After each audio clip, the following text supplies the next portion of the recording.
Hello குட்டீஸ், இன்றைக்கான Thirukkural story பார்த்துடலாமா? ஒரு அடர்த்தியான காட்டில் ஒரு குரங்கும் கோழியும் ஃப்ரெண்ட்ஸாக இருந்துச்சான். குரங்கு மிகப்பெரிய அறிவாளியாம். எந்த வேலை செஞ்சாலும் ரொம்ப யோசிச்சு நிதானமாக தான் செய்யுமா.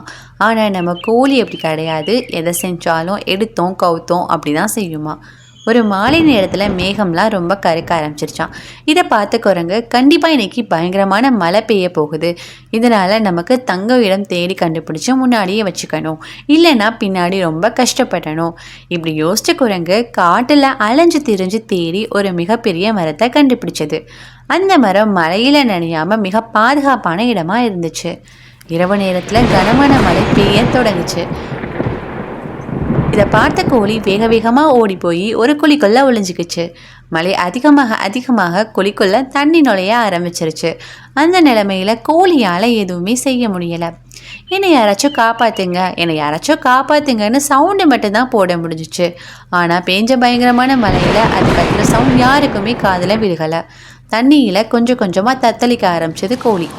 மழை கம்மியானதும் கோழியோட கத்துற சவுண்டு கேட்டு குரங்கு அந்த இடத்துல ஓடி போய் பார்த்துச்சு. உடனே தன்னோட நண்பனான கோழி ஆபத்தில் இருக்கிறத உணர்ந்த குரங்கு உடனே அதை காப்பாத்துச்சு.